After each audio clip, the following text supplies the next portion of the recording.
What's going on, guys? It's Nick here, back with another video. Today we're going over the waiver wire for week 17. I apologize if I sound a little weird. I had a filling this morning and I legitimately cannot feel like this entire half of my face, and I am almost confident that part of my face isn't even moving right now, but I think I sound fine. So we're gonna go over waiver wire. A little bit of a different setup this week. I just figured I'd try something new for week 17. We're gonna go over basically my strategy for looking at the waiver wire. Maybe it'll help you guys next season. I just think it's like a good way of looking at it. So basically what I do is, first off is injuries. Who got hurt in the last week? At least like the major injuries. There are going to be some injuries that don't really matter. And for the most part, it matters most for running back, right? If there's a lot of times an elite tight end that goes down, there's not necessarily someone that steps up in their place. Like we see Kelsey go down. There was no one you were adding on Kansas City. It didn't really matter as far as that's concerned. So mostly it's running back injuries. We'll go over the major injuries and then basically scroll through kind of like the box scores and just see, okay, who posted really, really nice games, and are these players we're going to see repeat performances from, or was this just like the Bucks wide receiver, was it Grayson or something like that? I forget his last name, but we'll go over him. It's just like a long play that's not repeatable, right? So we're not just going out and adding them. So we'll go over that, and then we'll go over the streaming options this week for defenses and for quarterbacks. We'll start off though, stat of the day. I did not write down who won the stat of the days, so I'll pin that in the comment section below. I do remember though, the last stat of the day we did was on Friday, and it was over the last 6 weeks, who is the #1 quarterback in points per game? Answer, which I don't think anyone got on Twitter, is Aaron Rodgers, who's probably going to win the MVP this season. Today's stat: there were 2 wide receivers this week, at least through Sunday, of course, who had double-digit targets, but did not have double-digit half PPR points. Also, they played on the same team. Who are the 2 wide receivers? So at least 10 targets, but less than 10 half PPR points. Only 2 did it on the same team.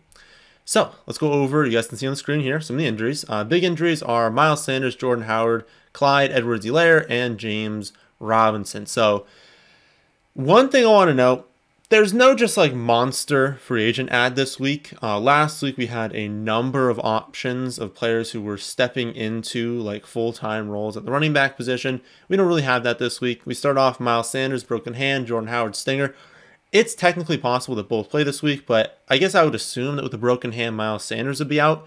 And then stinger, Howard could miss some time, but people don't always miss time. Maybe they're just a little bit less effective with a stinger. And so we'll know more throughout the week, but it's pretty unlikely if one of Sanders or Howard is there that you're in the championship, because you're playing this week, you're in the championship, and you're yes, I get to go have Boston Scott or Kenneth Gainwell, and I'm using them because my team needs it, right? If you made the championship, unless you're in a 16-team league, you probably don't need those guys, or really, again, anyone on this list. But Boston Scott would be my top option. They're a run-first offense. Kenneth Gainwell is more skilled in the receiving game. I think Kenneth Gainwell is a better running back. I think if I was starting an NFL franchise, I would want Kenneth Gainwell before Boston Scott. But that's not how the Eagles operate, and so realistically, you probably don't need to add either of them. But if you wanted to add one, or you have Sanders, you have Jordan Howard, you want to, just in case, Boston Scott would be the guy I would add. Edwards-Helaire, collarbone injuries. X-rays were negative, that's positive, but he's still obviously at risk of missing week 17, because just because he didn't break his collarbone doesn't mean that he's necessarily just going to be out there. When he leaves, we see Darrell Henderson, 11 carries, 55 yards, 3 receptions, 33 yards, and then Derek Gore, 12 carries, 43 yards, 3 receptions, 61 yards. I think 50 of them came on one play. Obviously, everyone knows Darrell Williams is the #1 there, right? Out of Derek Gore and Williams, you want Williams. I think that you should, especially if you have Clyde, I think you should go out and just add Williams if he's available in free agency, because he can score touchdowns. He's involved in the receiving game. It's a good offense. They can score points. I believe their next week is a very competitive game. I don't 100% remember who they're playing. I want to say it's the Bengals, but actually we'll probably see when we go over the next, when we go over the box scores from this last week, and we look ahead to next week. Yeah, I think Williams would be a quality add. I really don't think you need to go out and get Derek Gore unless, again, you're in a 14 or 16 team league and there's just nothing available. You want to add them, go for it. Also, don't worry, again, obviously, about how much you're spending. If you got $30 in fab left, use it. If you've got number one claim, use it. This is the last week, so there's no reason to keep it going into next year, unless you play in a league like I think should be implemented. I've never seen it before, but if you can carry over, right? If you could carry over your fab into next year, so if you had like $61 left, you didn't really use it this year, you could have 161 next year. I think that would be pretty cool if you're gonna keep your league. But yeah, you don't really need anyone. Darrell Williams would probably be the number one out of Williams, Scott, Gainwell, Gore. I think Williams is your top guy. And then just James Robinson tears the Achilles. That is awful timing, obviously, like to end the season. Like you'd want it to have been earlier. I guess not in fantasy, but like for James Robinson as a player, like he's a great running back, but now he's going to go right into the off season with a torn Achilles. Positive note is that he's very young. And so if he was 27, 28, that basically like ends his career. Like he's just not coming back, or it's very unlikely you come back. When you're under like 25, 26 years old, I believe he's 23, but I don't 100% remember, but he's very young. Obviously he was a rookie last season. They have a much better track record of coming back from Achilles, coming back from like a torn ACL especially. So I think he's going to be productive next season, but of course he wanted to finish the season strong because Etienne, right? Etienne's coming back next season. He wanted to try and establish himself over him. So really unfortunate season for James Robinson. Carlos Hyde is also on the IR, so it's not like you can go out and get him. It's Dare Ogunbowale would be number one, but they could still bring on someone, activate someone that was not active last week. And so don't think you're just jumping on Dare Ogunbowale and you're getting 20 touches next week. He got 19 this week, and you're like, oh, well, he'll get like 25 because he came in like, what was it, like a few minutes left of the first quarter.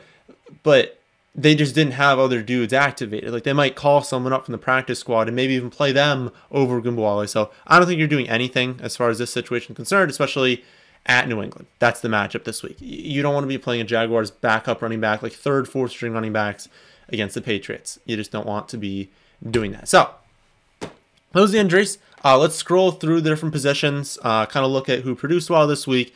Can we see it repeat again?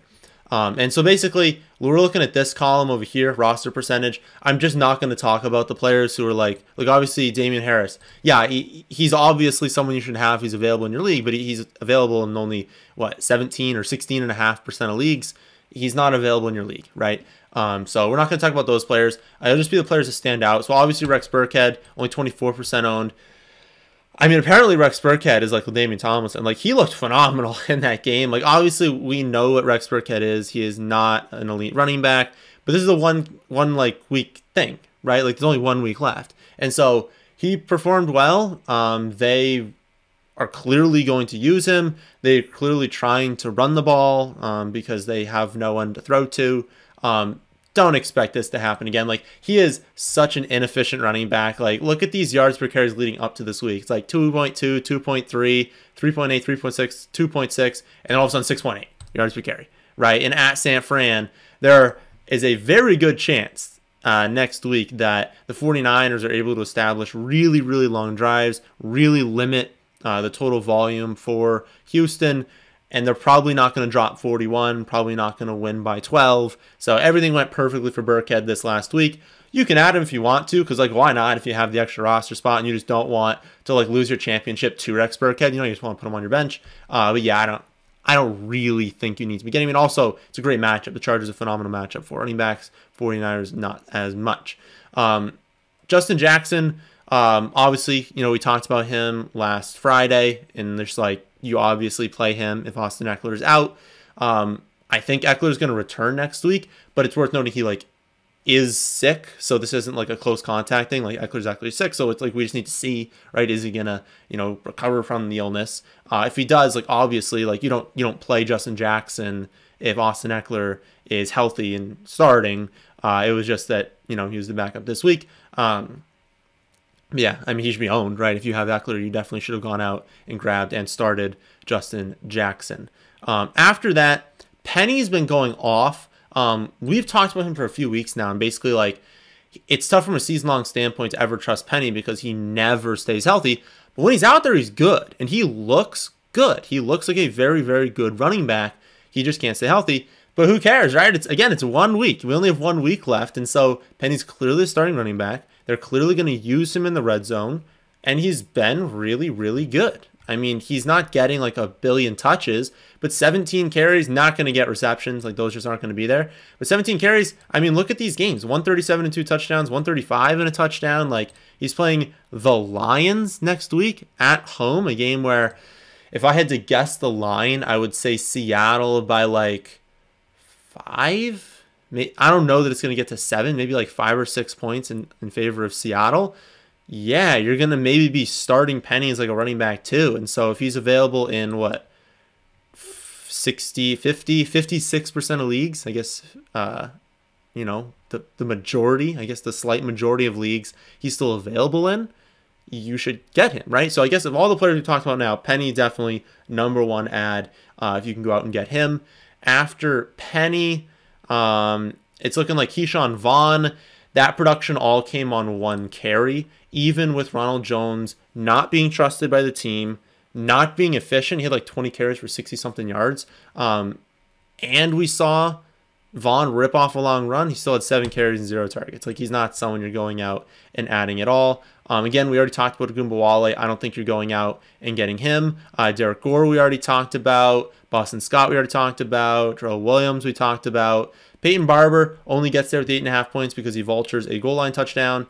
He is not the goal line back. Also, that drive was just a million touches for Josh Jacobs, and then Jacobs got tired, and Barber happened to be in there for the touchdown. That is not something you expect to repeat. Basically, the exact same thing happened with Herbert. Montgomery got them all the way to the end zone, and then they give 1 touch to Herbert, and he goes in for the score. That's not production you can count on long term. And then after that, I don't really think there's anyone. Tevin Coleman is the backup right now to Michael Carter. Michael Carter is performing better. Michael Carter is the one that's going to get the volume.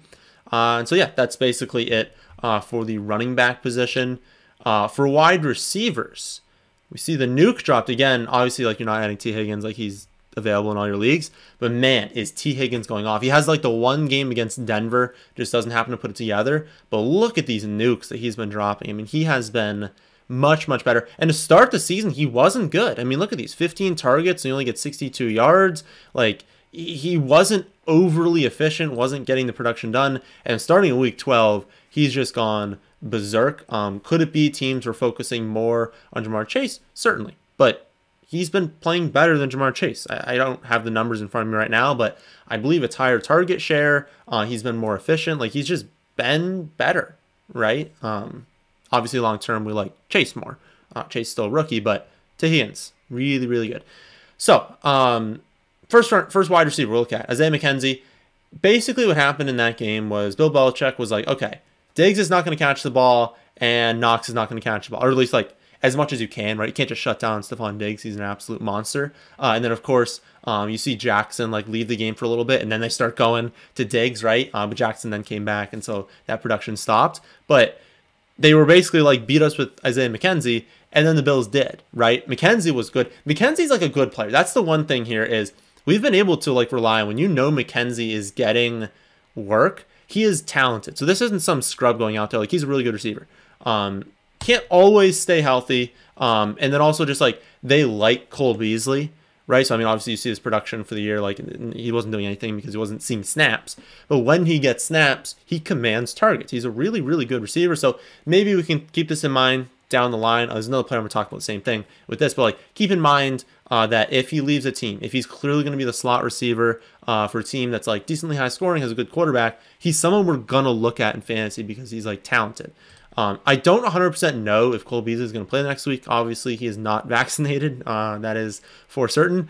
But he could recover in time, right? Like it's something that we can't know. Like I don't know how his body's going to react to COVID. I have no idea, right? So if Beasley's out again and McKenzie steps in as the slot receiver, maybe this is a guy you should be adding. The problem is if you're an 8, 10, 12 team league, Atlanta probably isn't going to implement the same thing that Belichick did, right? They're probably not going to sell out to stop Knox and to stop Diggs. And so Diggs will get open more, Knox will get open more. McKenzie's not going to be like heavily targeted, right? So probably going to be a different game. Probably not going to have this nuke again. But if you're in a deeper format and you want to add him, I'm totally fine in doing that. Similar sentiment with Byron Pringle. Like when Pringle's out there, he's a good receiver. So again, if we can get Pringle on a different team, because Travis Kelce's going to man targets when he comes back, Tyreek Hill on average is going to command more than 2 targets when teams like don't sell it to stop him. And so on Kansas City right now, you can't like really rely on him. I don't think you're playing him when Kelce comes back. The one thing I'll say for Pringle is, for those of you playing like the Underdog tournament, for those of you who do that like NFL playoff tournament where like you pick different players in like a draft and like you keep them throughout the season, whatever format you're in, like obviously there's a bunch of different ones. He's someone you can look at in the playoffs, because like the Chiefs can obviously make the Super Bowl. And so if that's part of it and like you're in like a later round for that, having someone like Pringle available, like he's obviously better at commanding targets than Mecole Hardman. He is obviously better than Josh Gordon. And so if we ever got a spot where like someone misses time because of COVID, someone misses time because of injury, he's going to smash. But he can do well. He can score a touchdown in the playoffs. So I think for playoff, like actual NFL playoff matchup things, Byron Pringle will be a guy you look at. For like next week in fantasy for the championship, I don't think that he is. Amon St. Brown, obviously we've talked about him for like 2 months now. If you haven't picked him up yet, I don't know what you're doing. Next guy that you might have is Malik Turner. That's another name to keep in mind. He only plays in blowouts, but he's good. Like whenever he's on the field, he commands targets. That's the number one thing we look at. I don't care if someone's physically gifted if they're not commanding targets, or if they like are like Mecole Hardman, who like they need schemed looks. Players that can get targets on their own are much more valuable, because then what if teams also start scheming them looks? Now they're a stud. So if Malik Turner ever is a starting wide receiver on a team with a good quarterback, maybe it is Dallas at some point, he's someone we'll look at in fantasy. Obviously right now there were no injuries. It was just that they won by like 100. So we're not adding Turner. Osborne, interesting if we know Thielen's going to miss this week. I don't know if that's going to be the case. And so he's a fine ad if you have Thielen, you want that backup. But like, even if Thielen is out, you don't even necessarily, like they're at Green Bay. That's one of the worst matchups for wide receivers. Like you're not necessarily starting Osborne even if Thielen's out. And so I don't think you need to go out and get him. Conley, similar thing. You don't need to get Conley. He just scored the touchdown. He's not going to be a consistent option, especially in the championship. T.Y. Hilton, same thing. Palmer is the same thing we talked about with like Turner, with Pringle. It's like if these guys can get on a team that's going to use them, great. I think for Dynasty, Palmer's fantastic, because if Mike Williams leaves next year, we're going to want Palmer. He's a good wide receiver. Obviously, Herbert's a good quarterback. You're going to want Joshua Palmer. For this next week, I think Mike's going to come back. I think Eckler's going to come back. You're not looking at Palmer in fantasy. Lazard, exactly what we talked about last week. MVS was out. Lazard's going to be on the field a ton. He's not necessarily going to get a ton of targets because Adams is there. The running backs are there. But he's on the field. He could score a touchdown. He scores a touchdown last week, but you're not relying on him in the championship. Berrios, another name to keep in mind in the future. If he happens to be a starting slot receiver on a decent team, sure, we can look at him. But he got most of these points from the like punt. Was it punt or kickoff return? I think it was a kickoff return, but now I don't remember. But regardless, it was a special teams return touchdown. Those are not repeatable, so we're not looking at him. And then I don't think there's anyone else. Like, you're not adding Tavon Austin. You're not adding Hardman, Nico Collins. Porsche gets like a lot of targets, good production this game, but kind of fluky. We don't know if that was quarterback related. We don't know if that quarterback's going to continue. We know the Rams are a good defense. You're not starting Porsche. That's not someone we're looking at. This is Grayson. So it was that. It was just a long touchdown with Grayson. 3 for 80. Or not long touchdown, just a long reception. No, you're not hitting him. That's it for the wide receivers. Tight ends, nothing doing. I mean, there's really nothing here. Obviously, like Andrews, Pitts, Schultz, all not available on your team. Everett is the one option you might be looking at, but he's fine. Like if you're an 8-10 team league, you don't need to look at Everett. I would say starting in 12, 14, 16 team leagues, he's getting targets. Obviously, he's got like the 2-target dud, but he's got the touchdown in week 12, week 14, week 16. So I guess he's on pace to have one in week 18. But they're playing Detroit. They should score points. They should move the ball. If he's going to get 3 to 4 receptions, hey, that's viable at tight end, right? I mean, look at how many tight ends had double-digit points. 1, 2, 3, 4, 5, 6. It's not that much. So I think he's definitely an option if you're streaming the position. If you had an injury, you've got someone out for COVID, that's possible. But no one else really. Like Bates and Jimmy Graham, they only got there because of like the touchdown, which they're not guys who you want to play if they're not having that. Like, look at 2 catches for 30 yards and a touchdown. Like, if Jimmy Graham doesn't score, he gets you 1 point. And even when he does score, he gets you like 10, right? Like, he's not someone you want. Bates isn't someone you want. There's no one. There genuinely is no one that you're adding. I guess Moreau, if you wanted to add him and you have Darren Waller, because he's fine as a streaming option without Waller. But actually at Indy too, tight end funnel a little bit for them. So he's a fine streaming option. Definitely think there's a possibility that we don't see Waller return this season. I mean, doesn't seem like he's close to. I mean, he seems like he's getting closer, but it's like he's never been like, oh, I think he's going to play on Friday and then ruled out. Like every single week, it seems like, yeah, he's just not going to play again. So he's fine, but there's really no one. You can take a shot on Brevin Jordan. Didn't play much to start the year, but they've been using him. They've been using him more in the second half of the season. They'll use him in the red zone. And obviously they're trailing a ton, so they're going to have to throw the ball. So he's an option in super deep leagues. You can go after him, but pretty much no one else. We'll do quarterback, and then we'll go at the like defense streaming page. Quarterback, obviously we don't need to sort by this. What I do for quarterback for the videos, obviously you do it differently. You would just go to like available in your league. But what I do is I sort by the roster percentage. I basically go down here to like who's like, you know, around 50% owned. So Tannehill. So I say Tannehill's the first name I'm really like looking at for next week. And then we just look at the week 17 matchups. So I scroll up, look at Tannehill. Plays Miami. Well, that's not fantastic, right? Miami have a solid defense. Tannehill has A.J. Brown, but they haven't been like phenomenal on offense. He hasn't been phenomenal passing the ball. He's like fine. He's very similar to like Jimmy Garoppolo. You know, Jimmy Garoppolo, Tannehill, they're not going out there and dropping 30, right? It's just not in their range of outcomes. But look at the production from Tannehill. Like he's not going to have 5, right? He has the one bad week at New England, 93 passing yards. Yeah, at New England's a tough matchup, obviously. And he still scored 8 fantasy points. Like, he's going to go out there. He's going to get you 15. So if you need that in your championship, I suppose. I hope that you're not streaming at this point, that you've just figured out quarterback if you're in the championship. But I would say he's a good streaming option. Derek Carr's not at Indy. It's just not a good spot. You don't need Derek Carr, especially with all of his injuries. He has no one to throw to anymore. Tua would be fine at Tennessee. So there's an option for you. Tennessee allows a decent amount of production to wide receivers. The Dolphins are willing to throw the ball, lean pass heavy, so that's definitely an option.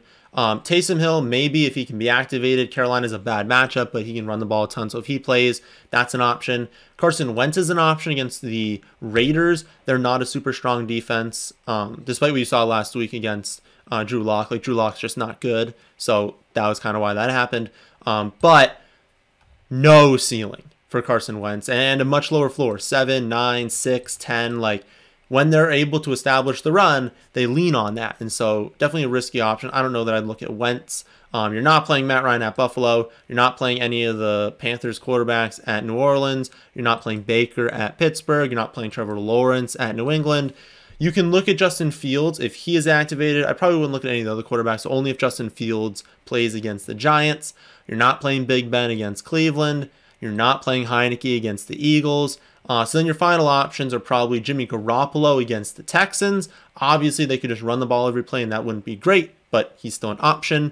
Mac Jones against the Jaguars. Mac Jones has had some down games, but obviously we have this 0-point game against Buffalo when they just ran the ball every play. Don't look at that. And then you got the 6 points this last week. Buffalo, again, Buffalo's a strong defense in general. But other than those 2 games, he's been solid. Another player like Garoppolo, like Tannehill, probably not going to lose you the week, but definitely not going to win you the week. So if you're looking for ceiling, not the greatest options there. And then again, yeah, I already said Garoppolo's an option. I don't think it's anyone else. I guess if Huntley is activated and then Lamar is still out, you could look there. I think Lamar is going to return at some point now, but who really knows as far as that's concerned, but no one else really doing there. Final thing we'll go over today is defenses. When you look on Tuesday, this will be gone. Week 16, I have it up because it's just not the next week yet. And then combined, we'll only obviously be looking at week 17. So like you would just sort by this column, you get the best combination of the week 17 matchup along with their points per game. One thing I want to note, so we'll sort by like who plays the best, opposing matchups. One thing I'll note is Houston. That number is probably going to go down because they performed much better this last week. San Fran also not like an elite defense or anything. So San Fran's probably going to drop when you see this in the next week. Obviously, the top option is going to be New England versus the Jaguars. That's going to be just ugly to watch. But obviously, New England's probably owned, so you probably need to look elsewhere. New Orleans versus the Panthers. That's going to be really nice. Panthers cannot figure out the quarterback situation. There's going to be turnovers. There's going to be sacks. That's going to be ugly if you are a Panthers fan. Giants at the Bears. That's fine. I might almost want the Bears more in this matchup. So Bears versus the Giants. But both of those defenses probably aren't owned in like a significant number of leagues. And so both of those are good streaming options. But I think I'll end up preferring the Bears. In that spot, obviously, Buffalo at Atlanta, versus Atlanta. That's great, but like Buffalo's not gonna be available. The Bucks at the Jets, the Bucks aren't gonna be available, so that's not really an option. Eagles will be a good matchup. So Eagles at the football team. That's one where I know a number of you already added the Eagles and have been playing them. I would just continue to hold if you did that, because obviously if you've watched Washington the last month or two, like they're obviously a great defense you want to be attacking. Rams at Baltimore, that'll kind of depend on who's the quarterback, but Baltimore gives up a ton of sacks, and so no matter who the quarterback is, that's going to be a good matchup. Obviously, like you would prefer if you have the Rams not for Lamar to be the quarterback, because that leads to potential for like 30 points to be scored by Baltimore, and that's going to hurt a little bit for defense production. But one thing you want to note for that is like, if you look at scoring for defense production, you're not super concerned about the total. Obviously, you want these games that are like, a 37-point total, like tonight's game is going to be really low total, so you have that chance for like single-digit points, and that's a good bonus. But once teams score above like 13, the difference between like 14 points and 27 points isn't that massive. Where you're getting the production in fantasy is sacks, turnovers, touchdowns, and those can happen in high-scoring games, especially when the high score comes from a lot of passing. And so you don't necessarily shy away from playing against a defense that's projected to score 25, 26 points because of the points. It's more that like teams that score that much are typically good. Typically like if you're playing the Packers, well, it's a good team. You don't care that they're going to score 25 again, so you care that Aaron Rodgers is not going to throw a pick. They're not going to fumble as often. They're not going to allow as many sacks. But a team like Baltimore allows those sacks, has those interceptions, has those turnovers, and so you can play against Baltimore in fantasy even if they're going to score points against you. A little bit of a thing there. Already talked about Chicago. Playing the Raiders, obviously the Colts versus the Raiders, that's a solid one. So if you want to add the Colts defense versus Denver, if we get Drew Lock as the quarterback again for Denver, the Chargers are absolutely going to be an option. They did not perform well this last week, but Drew Lock is very turnover prone. That offense looked horrible with him under center. And so if that is the case, that he is the quarterback again, that is something you can go to. As you work your way down, like Seattle just doesn't get sacks. They're just not that good of a defense. And so fine, but I mean, against the Lions, like I hope that you can just be up here. I hope that you can add, maybe you want to add San Fran. I don't think they're like the best option. I think you're looking at the Eagles, you're looking at the Chargers, you're looking at the Bears, maybe the Giants, and then maybe the Chargers if we can get Broncos with Drew Lock at quarterback. But I would really just come to this page on Tuesday because you don't have to make your waiver claims now anyways. I would see how it adjusts with 16 gone, the updated numbers for points per game, the updated numbers for points allowed, and then just sort by the combined column and basically just take the top option and then lean towards home teams. Lean towards teams who are home favorites. That is like a really good setup for defenses because you want the team that's winning because the other team that's losing is probably going to have to throw more. Teams play better at defense at home because of the crowd noise. It's just a really good combination, I guess, unless it's, the Chargers because they don't have home fans.